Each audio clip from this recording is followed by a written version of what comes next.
20장 말씀 같이 보겠습니다. 요한계시록 20장 1절에서 10절 말씀 보도록 합니다. 요한계시록 20장 1절에서 10절입니다. 또 내가 보니 한 천사가 바닥 없는 구덩이의 열쇠와 큰 사슬을 손에 들고 하늘로부터 내려와 마귀요 사탄인 그 용 곧 저 옛 뱀을 붙잡은 뒤 그를 1000년 동안 결박하여 바닥 없는 구덩이에 던져 가두고 그에게 봉인을 하여 1000년이 찰 때까지 그가 더 이상 민족들을 속이지 못하게 하였는데 그 뒤에는 그가 반드시 잠시 동안 풀려나리라. 또 내가 왕좌들을 보았는데 사람들이 그것들 위에 앉아있고 그들에게 심판이 맡겨졌더라. 또 내가 예수님의 증언과 하나님의 말씀으로 인해 목이 베인 자들의 혼들을 보았는데 그들은 짐승과 그의 형상에게 경배하지도 아니하고 자기 이마 위에나 손 안에 짐승의 표를 받지도 아니한 자들이더라. 그들이 살아서 그리스도와 함께 1000년 동안 통치하였으나 그 나머지 죽은 자들은 그 1000년이 끝날 때까지 다시 살지 못하였더라. 이것이 첫째 부활이니라. 첫째 부활에 참여할 몫을 가진 자는 복이 있고 거룩하도다. 둘째 사망이 그런 자들을 다스릴 권능을 갖지 못하고 도리어 그들이 하나님과 그리스도의 제사장이 되어 1000년 동안 그분과 함께 통치하리라. 그 1000년이 다 참에 사탄이 자기 감옥에서 풀려나고 나가서 땅의 사방에 있는 민족들 곧 곡과 마곡을 속이며 그들을 함께 모아 전쟁하게 할 터인데 그들의 수는 바다의 모래 같으니라. 그들이 땅의 넓은 곳으로 올라가 성도들의 진영과 그 사랑받는 도시를 에워싸매 불이 하늘에서 하나님으로부터 내려와 그들을 삼켰고 또 그들을 속인 마귀가 그 짐승과 거짓 대언자가 있는 불과 유황 호수에 던져져서 그들이 영원 무궁토록 밤낮으로 고통을 받으리라. 아멘. 저는 그리스도의 재림이 천년 왕국에 앞서서 이루어진다고 믿습니다. 그것이 성경에서 모호하게 가르치는 것이 아니라 명확하게 가르치는 가르침으로 믿습니다. 그래서 예수 그리스도의 재림이 천년왕국 전에 이루어진다. 이거를 전천년 교리라고 합니다. 전천년 교리. 흔히 다른 견해들과 같이 묶어서 설명하기 때문에요. 전천년설 이렇게 말하기도 합니다. 그런데 설이라는 말은 사실상 여러 의견 중에 하나 이런 의미가 담겨져 있기 때문에 저는 이것이 성경적인 가르침이라고 믿는다면은 거기에 대해서 전천년 교리라고 못 박는 것에 대해서 주저함이 없습니다. 그래서 전천년설이라는 말보다는 전천년 교리, 후천년설, 무천년설 이건 괜찮습니다. 그것이 성경적인 바른 가르침이라고 믿지 않기 때문에요. 그래서 전천년설이라는 말보다는 전천년 교리가 좋겠습니다. 우리는 휴거와 관련해서도 중요한 견해차가 있다고 하는 점을 설명드렸습니다. 우리는 환난 전 휴거를 믿습니다. 환난 전 휴거. 그런데 어떤 사람들은 환난 후 휴거를 믿는 사람들도 있고 환난 중간 휴거를 믿는 사람들도 있습니다. 그러나 저희는 교회 시대에 구원받은 그리스도인들은 7년 환난기를 통과하지 아니한다고 그것이 성경의 명백한 가르침이라고 믿습니다. 이 그리스도의 휴거와 재림과 관련해서 환난 전 휴거, 그 다음에 전천년 교리 이 두 가지 기억해 주시기를 바라겠습니다.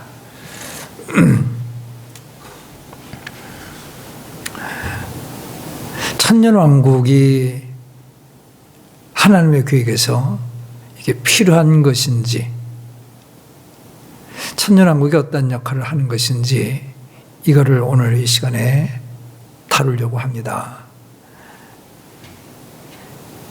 그리스도의 천년 통치와 관련해서 여기 본문에서 우리가 주목해야 될 또 다른 사항이 있는데요. 그것이 뭐냐면은 4절 말씀 끝부분에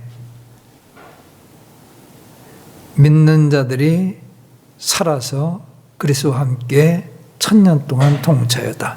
천년 왕국은 흔히 그리스도의 천년 통치로도 이야기되는데요. 천년 통치. 네, 그리스도께서 천년 통치하시는데 여기 보면은 믿는 자들이 그분과 함께 천년 통치하게 된다 하는 말이요. 그리스도가 통치하시는데 믿는 자들이 그분과 함께 통치한다. 이게 우리가 오늘 이 시간에 주목해야 할 사항입니다. 그게 한 군데만 언급된 것이 아니라 6절 말씀 보시면요. 후반절에 그들이 하나님과 그리스도의 제사장이 되어 천년 동안 그분과 함께 통치하게 될 것이다 하는 말이요. 그리스도의 천년 통치에 믿는 자들이 함께 참여하게 된다 하는 것을 우리가 거기서 확인합니다. 천년 왕국이 왜 필요할까? 하나님께서 천년 왕국을 통해서 이루고자 하는 그 목적들이 어떤 것이 있는가? 이런 것을 좀 우리가 생각해 본다면요. 제일 먼저 그 부분입니다. 믿는 자들이 그분과 함께 통치하게 된다. 근데 함께 통치하게 되는데 성경의 다른 부분의 말씀들을 보게 되면은 우리는 신자들에게 그들의 믿음의 행위에 관해서 상을 주시기 위한 것임을 우리가 깨닫게 됩니다. 누가복음 19장 말씀 좀 보시겠습니다. 누가복음 19장 거기에 열 문화 비유가 있어요. 열 문화 비유 19장 11절부터 보겠습니다.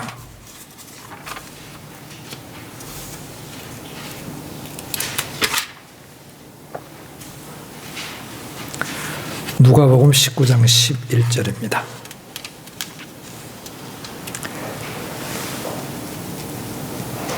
그들이 이것들을 들을 때에 그분께서 비유를 더하여 말씀하셨으니 이는 그분께서 예루살렘에 가까이 오셨고 또 그들은 하나님의 왕국이 즉시 나타날 줄로 생각하였기 때문이더라.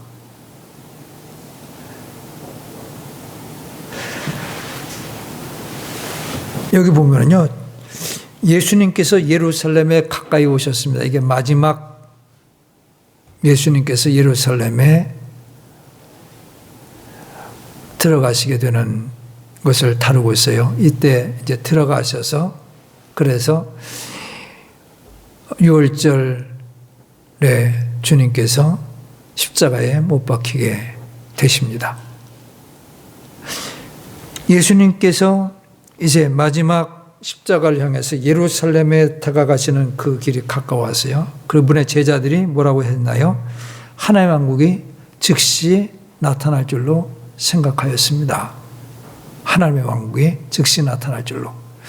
이 하나님의 왕국에 관련된 것이 뭐냐면은 다니엘서에서 우리가 분명하게 봤듯이 그게 그리스도의 지상 통치를, 메시아의 지상 통치를 이야기하는 것입니다. 그 왕국이 즉시 나타날 줄로 생각했습니다. 예수님께서 이 부분에 대해서 교훈 주식에서 비유를 말씀하셨어요. 그러므로 그분께서 이르시되 어떤 귀인이 자기를 위해 왕권을 받은 뒤에 돌아오려고 먼 나라로 갈 때에 자기 종 10명을 불러 그들에게 신문화를 건네주며 그들에게 이르기를 내가 올 때까지 관리하라 하였으나 그의 국민들은 그를 미워하였으므로 그가 간 뒤에 소식을 보내 이르되 우리는 이 사람이 우리를 통치하는 것을 원치 아니하나이다 하였더라. 그가 왕권을 받은 뒤에 돌아와 자기가 돈을 준 이 종들이 각각 장사해서 얼마나 벌었는지 알기 위해 이들을 부르라고 명령하니 이에 첫째 종이 와서 이르되 주여 주의 일문화로 십문화를 벌었나이다 하매 주인이 그에게 이르되 잘하였도다 선한 종아 내가 매우 작은 일에 신실을 하였으므로 열 도시를 다스릴 권세를 차지하라 하니라.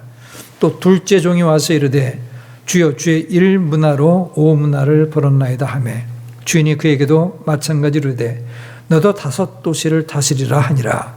또 다른 사람이 와서 이르되 주여 보소서 주의 일 문화가 여기 있나이다. 내가 그것을 수건에 싸서 보관해 두었나이다. 주께서는 엄한 사람이라.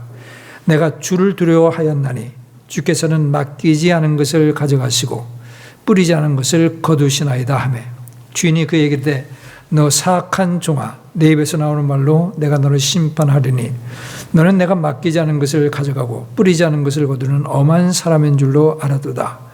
그러면 내가 어찌하여 내 돈을 은행에 넣어두지 아니하였느냐.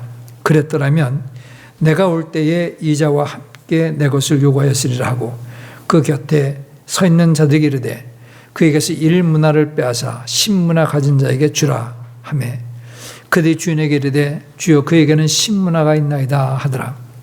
내가 너희에게 이르노니 있는 자마다 받을 것이요 없는 자는 자기의 있는 것도 빼앗기리라. 그러나 내가 자기들을 통치하는 것을 원치 아니한 저 내 원수들은 이리 끌어다가 내 앞에서 죽이라 하였느니라 하시니라. 자, 이 부분의 비유의 말씀을 우리가 좀 어떤 의미로 예수님께서 말씀하셨는지를 생각할 필요가 있습니다. 이 말씀을 하시기에 앞서 가지고 11절 말씀이 그게 비유를 해석할 수 있는 단서예요. 11절 말씀. 예수님께서 십자가 죽으심을 앞두시고 예루살렘에 지금 올라가시는데 거의 가까이 다다랐습니다. 이제 며칠 후면은 그분께서 십자가에 못 박혀 죽으시게 됩니다. 그런데 제자들은 하나님의 왕국이 즉시 나타날 줄로 생각하였다. 즉시 나타날 줄로 생각하였다. 이 내용 보게 되니까 이들의 생각이 잘못이라는 것을 우리가 알 수 있습니다. 즉시 나타날 줄로 생각하였다. 그래서 여기 보십시오. 그래서 12절에 이제 예수님께서 비유를 말씀해요. 어떤 귀인이 자기를 위해 왕권을 받은 뒤에 돌아오려고 먼 나라로 갔습니다. 어떤 귀인은 여기서 누구를 가리키는 것이냐면은 예수님을 가리키는 것이고요. 왕권을 받기 위해서 먼 나라로 가셨다 하는 말은요. 하나님 계신 그곳으로 돌아가셨다는 말입니다. 지금 처음 오셨다가 그 다음에 다시 왕권을 아버지로부터 받기 위해 가지고 먼 나라로 가셨다. 하나님 계신 그곳으로 올라가시게 된다는 말씀입니다. 그러니까 그러고 나서 그 귀인이 왕권을 받아가지고 어떻게 합니까? 왕권을 받아 다시금 돌아오죠? 왕권을 받아서 다시 돌아옵니다. 그거예요. 왕권을 받아서 다시 돌아옵니다. 먼 나라인 하나님 계신 하늘로 올라가셨다가 다시 오실 때에는 그분께서 왕권을 가지신 가운데서 오신, 다시 말하면 왕으로서 통치하실 권세를 갖고 오시는 거예요. 그리고 가시는 곳이 어디냐면은 먼 나라로 되어 있어요. 먼 나라. 먼 나라로 되어 있습니다. 가는 곳이 어디라고요? 먼 나라. 먼 나라에 갔다가 다시 돌아오려면은 얼마나 걸리냐면은 꽤 적지 않은 기간이 걸리게 된다는 말이 암시되어 있어요. 그리고 그 기간 동안에 어떻게 했냐면은 그 기간 동안에 13절에 보면은 종들 10명에게 각각 문화 하나씩을 나눠준 거예요. 그 기간 동안에 다시 돌아올 기간 동안에. 그러면서 뭐라 하면 내가 올 때까지 그것을 잘 관리하도록 하여라 하는 말을 하고요. 거기 보면은 14절에 그의 국민들은 그를 미워하였으므로 그가 간 뒤에 소식을 보내어 이르되 우리는 이 사람이 우리를 통치하는 것을 원치 아니합니다. 이게 사람들의 마음, 유대인 민족의 마음이에요. 우리는 이 사람이 우리를 통치하는 것을 원치 않습니다. 메시아로서 우리는 받아들이지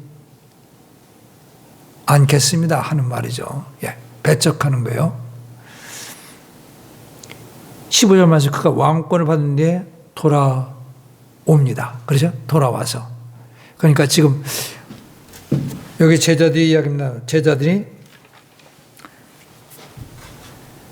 하나님의 왕국에 즉시 나타날 줄로 생각하였거든요. 즉시. 이제 머잖아.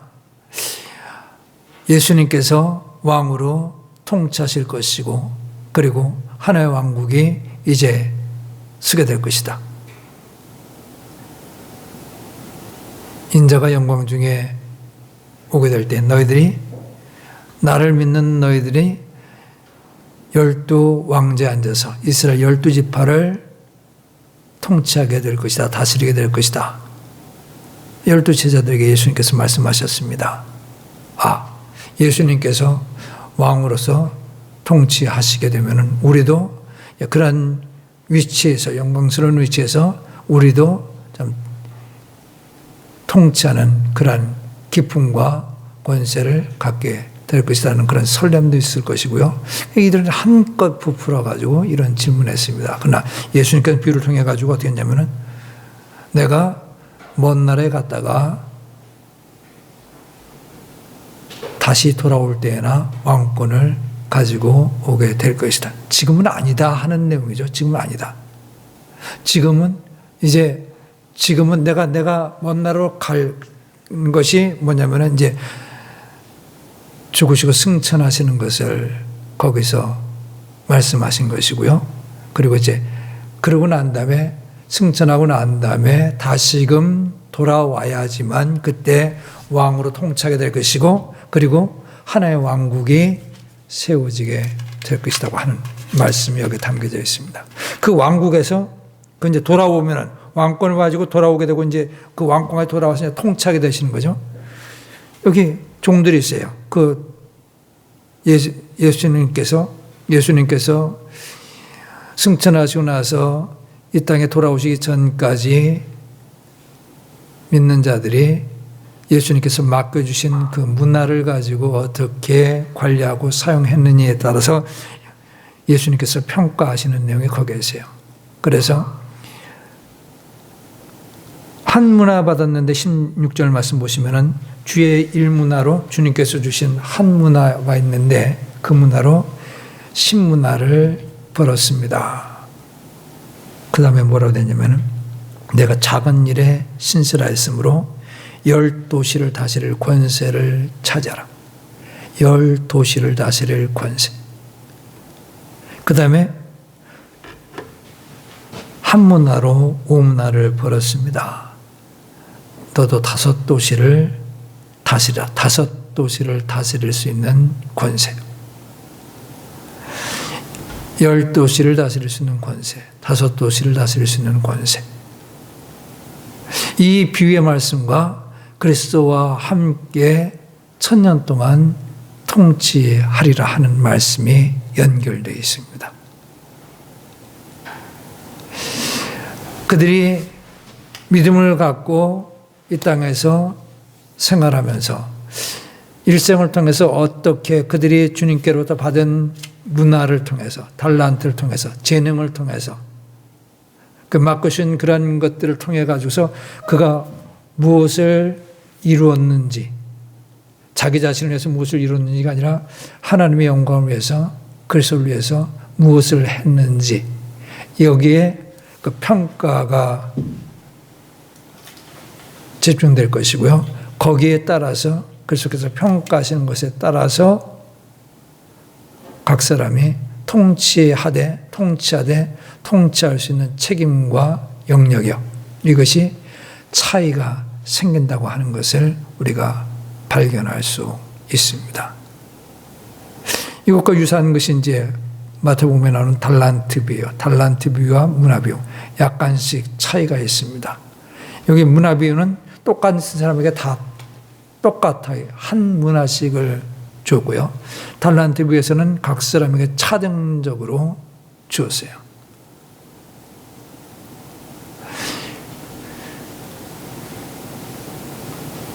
우리는 그것을 같이 비교해 보면서 그리스도의 평가는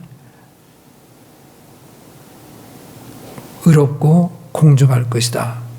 이 시대에 공정이라는 그 가치가 엿장수맘처럼 이렇게 길어졌다 줄어들었다 지멋대로들 바뀌고 그러는데, 어느 누구도 일을 다 알지 못할 정도로 아주 의롭고 공정하게 각 사람의 행위에 대해서 평가를 받게 될 것이고요. 그 사람이 받은 달란트가 작다면은 작은 대로, 많다면은 많은 대로, 그것이 고려돼 가지고 천편일률적으로 똑같은 기계적인 그런 비례 원칙에 따라서 평가받는 것이 아니라 각 사람이 받은 달란트에 비추어서 많이 받은 자에게서는 많이 찾을 것이고요, 적게 받은 자에게서는 적게 찾을, 거기에 따라 가지고 얼만큼 많이 한 사람이 성취했느냐 이게 아니라 받은 달란트를 가지고서 얼만큼 이뤘는지, 그게 함께 고려돼 가지고 평가받게 될 것입니다. 그래서 거기에 따라서 여기 통치할 수 있는 권세들 1000년 동안 통치한다. 똑같은 위치에서 통치하는 것이 아니고 이게 그렇습니다. 도시들을, 한 도시를 통치하는 자가 있을 것이고 10도시를 통치하는 자가 있을 것이고 더 넓은 구역을 통치하는 자도 있을 것이고 한 도시보다도 더 작은 서울 같은 대도시는 구청장도 있고요. 그 다음에 동장도 있고 이렇듯이 세분화되고요. 더 넓게 영역으로 지금과 같은 국가 체제로서의 그런 국경을 생각해 보셔도 되고, 그렇게 각 사람이 통치하는데 각각 자기가 이 땅에서 어떻게 했느냐에 따라서 평가받게 될 것입니다. 영원한 불못에 던져지는 사람들도 각각 그 행위대로 심판을 받게 될 것이고요. 믿는 자들 역시 마찬가지로 믿음 이후에 각각 그 행위에 따라서 평가받게 될 것이고 거기에 따라서 상급을 받게 될 것입니다.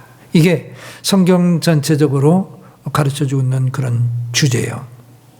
그래서 그것의 표현이 여기 그리스도와 함께 통치한다는 말에서 우리가 찾아볼 수 있습니다.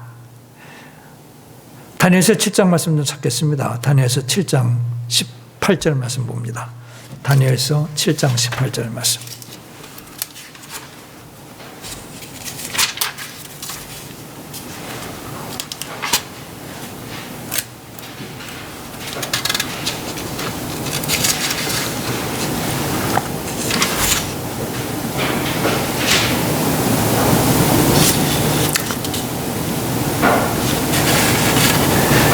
자, 땅의 네 왕국 시대가 끝나면서 18절에 그러나 지극히 높으신 분의 성도들이 그 왕국을 취하고 영원히 곧 영원토록 그 왕국을 소유하라. 지극히 높으신 분의 성도들이 그 왕국을 취하게 될 것이고 소유하게 될 것이다. 그 왕국에 들어가게 된다는 말씀이 됩니다. 그 다음 건너뛰어 좀 보시죠. 22절 말씀 보시면은 마침내 옛적부터 계신 분께서 오셔서 지극히 높으신 분의 성도들에게 공의의 판결을 주셨으므로, 지극히 높으신 분의 성도들에게 공의의 판결을 주셨다. 여기 판결을 주셨다. 재판할 수 있는 권한을 주셨다는 말입니다.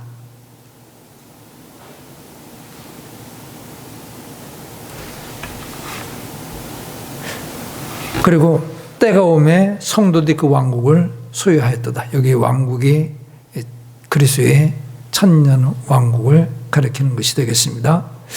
그 다음에 또 건너뛰어서 보시죠.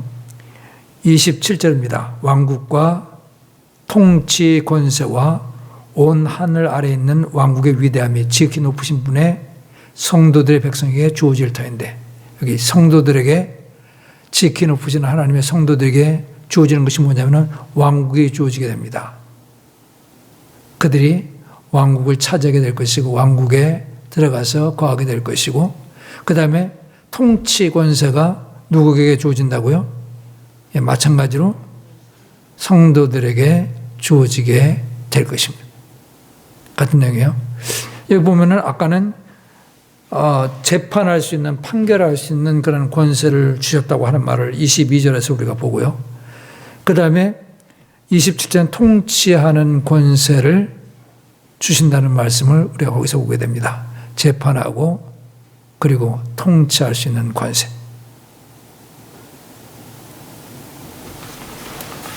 그 다음 또 보겠습니다.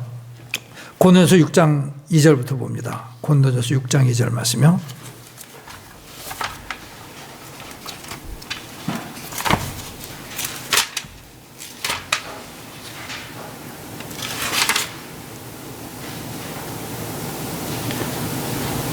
(1절부터) 보시죠. 너희 중에 누가 다른 사람과 문제가 있을 때 감히 불의한 자들 앞에서 소송하고 성도들 앞에서 하지 아니하느냐. 교회 내 문제가 있는데 왜 교회 자체적으로 그걸 해결하려고 하지 않아요? 그 세상 법정 바깥에 불신자들의 법정에서 그것을 송사를 벌여가지고 해결하려고 하느냐 하는 말이에요. 성도들이 세상을 판단할 것은 너희가 알지 못하는, 성도들이 세상을 판단하게 될 것입니다. 이게 판단한다는 말 역시 마찬가지로 같은 나라에 재판하게 된다. 성도들이 세상 사람들을 재판하게 될 것이다.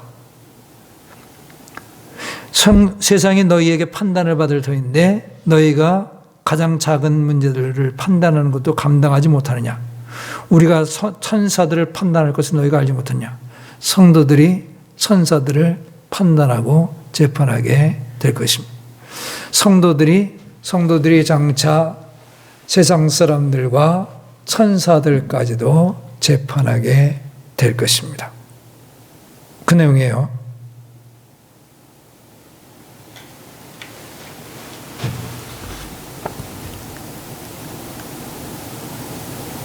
요한계시록 2장 26절 말씀 보겠습니다. 요한계시록 2장 26절 말씀.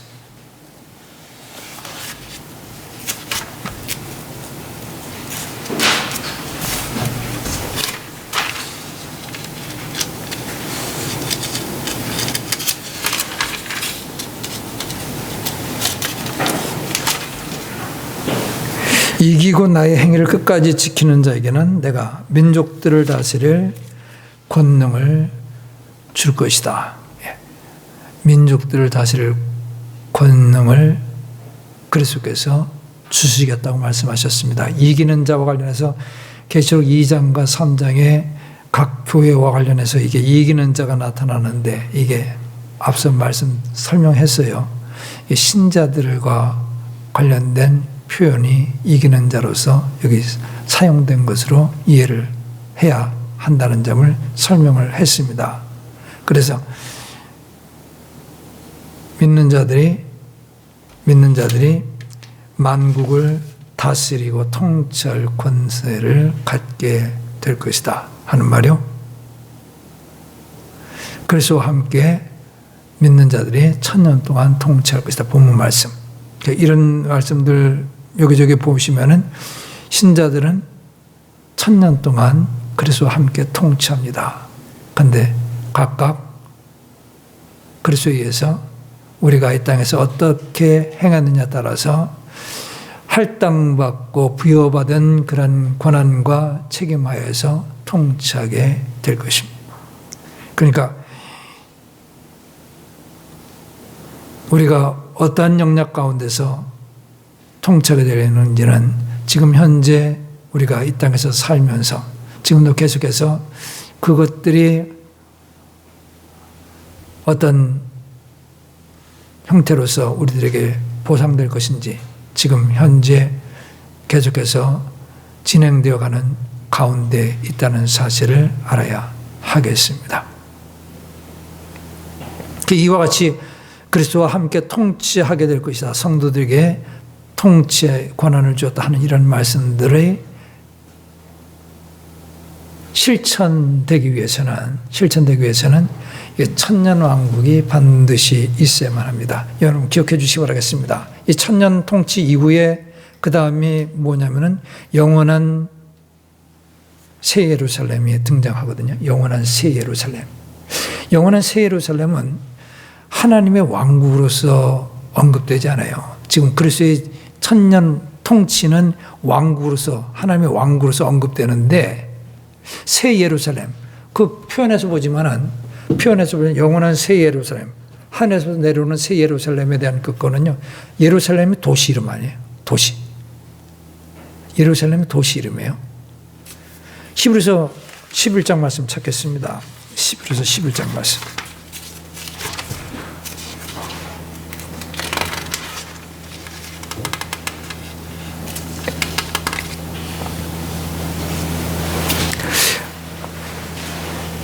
아브라함과 이삭과 야곱과 관련해 가지고요, 10절 말씀이 이렇게 기록되어 있습니다.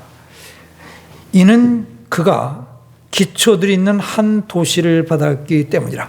그러니까 그가 땅에서 장막 생활을 했는데 그 이유가 뭐냐면은 기초들이 있는 한 도시를 받았다. 여기 한 도시가 있어요. 한 도시. 기초가 있는 한 도시를 받았다. 근데 그 도시는 그것의 건축자와 만드시는 분은 누구예요? 하나님. 이들이 바랐던 것은 어떤 것이냐면은 하나님께서 건축하시고 하나님께서 만드신 한 도시. 다시요. 이거 중요한 개념이에요. 여기 히브리 족장들 아브라함, 이삭, 야곱이요. 이들이 장막 생활에 가면서 세상에 정착하지 아니하고 장막 생활에 가면서 이렇게 지냈던 것은 그들의 마음이 한 도시에 쏠려 있었기 때문에, 그 도시를 정말로 사모했기 때문에, 어떤 도시냐면은 하나님께서 건축하시고 만드신 도시. 이해하시겠죠? 그 다음 거기 말씀 좀 보십시오.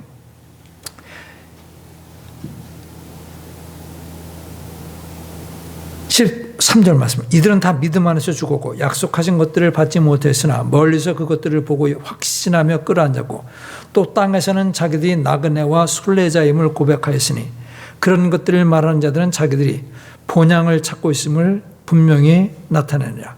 참으로 그들이 자기들이 떠나온 본향을 마음에 두었다면 돌아갈 길을 얻었을 수도 있었겠지만 자기들이 떠나온 본향은 어디냐면 아브라함의 경우는 갈대아 지방의 우르예요. 근데 그것이 아니라 16절. 그들이 이제는 더 좋은 본향을 사모하니, 더 좋은 본향. 그 더 좋은 본향이 뭐예요? 하늘의 본향이에요. 더 좋은 본향을 사모하는데 하늘에 있는 것이. 그 다음 계속해요. 그러므로 하나님께서 그들의 하나님이라 불리는 것을 부끄러워하지 않으시나니 이는 그분께서 그들을 위해 한 도시를 예비하셨기 때문에. 하나님께서 이들을 위해서 예비하신 것이 뭐라고요? 한 도시. 하나님께서 이들을 위해서 예비하신 것이 한 도시예요. 그 한 도시가 16절 앞부분에서는 더 좋은 본향으로 표현되어 있고 그 다음에 그것이 하늘의 본향으로 표현되어 있어요. 더 좋은 본향, 하늘에 있는 본향. 그것이 뭐냐면은 하나님께서 예비하신 한 도시. 이해하셨어요? 그 도시가 뭐냐면은 그게 요한계시 21장의 새 예루살렘입니다. 새 예루살렘. 하늘에서 내려오는 새 예루살렘. 이해하셨어요? 그러니까 새 예루살렘에 대해서는 도시라는 이런 말로 사용됐어요. 왕국이라는 표현 대신에. 도시는 새 예루살렘이라면은 새 예루살렘 전체가 하나의 도시로서 언급되고 있는데 그 도시 안에서 5도시, 10도시 더 많은 도시를 통치할 수 있는 그런 권한을 부여받는다는 것은 이건 어울리지 않잖아요.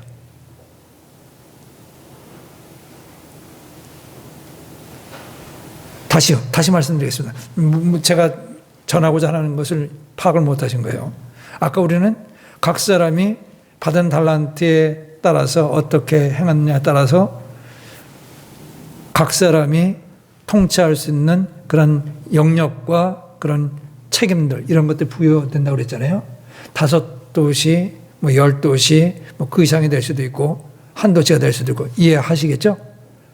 근데 새 예루살렘은 천년 통치 이후에 등장하게 되는 새 예루살렘은 그 자체가 도시로서 표현되고 있어요. 하나의 도시. 하나의 도시. 한 도시.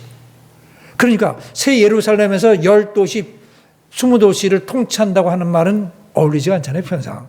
하나의 도시 안에서 무슨 10도시를 통치하고 20도시를 통치하고 그렇게 이야기를 합니까? 무슨 뜻인지 이해가 되셨어요? 그러니까 여기 상급받고 그리고 이거 보상받고 하는 것들은 어디서 이루어지는 것이냐면은 기본적으로 지상 통치 때 이루어지는 것으로 이해를 하셔야 된다는 말을 하고자 했습니다. 설명이 됐나요? 천년왕국이 왜 필요하냐면은 신자들에게 각각 행한 것에 따라서 상을 주시는데 그 상이 이루어질 수 있는 것이 천년왕국에서 이루어지는 것이기 때문에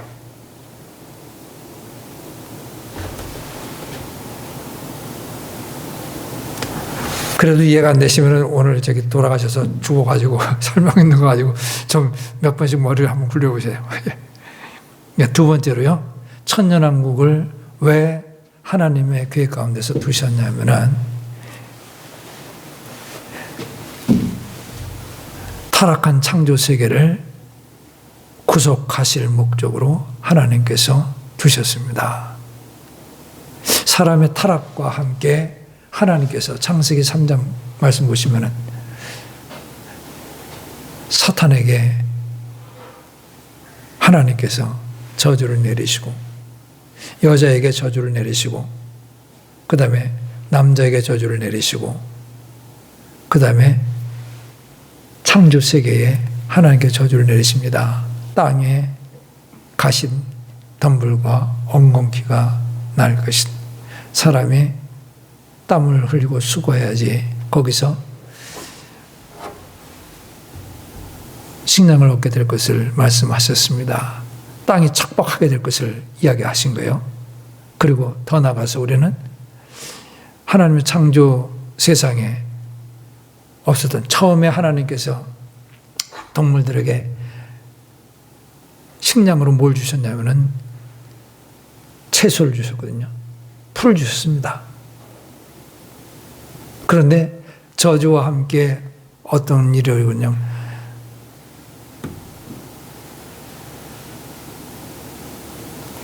서로 잡아먹고 잡히고 먹히는 이러한 일들이 벌어지게 됐습니다. 이건 하나님께서 천지를 창조하시면서 의도하신 것과 거리가 멉니다. 이게 사람의 타락과 함께 사람의 죄와 함께 이러한 저주가 창조 세계에 임하게 됐고요. 그 이후로 지금까지 역시 마찬가지 이러한 저주들이 이 세상 곳곳에 스며 있습니다. 그런데 천년왕국 때 이 모든 것들이 회복되게 될 것입니다. 로마서 8장 말씀 좀 보겠습니다. 로마서 8장 말씀. 로마서 8장에서 그것을 이런 식으로 표현했어요.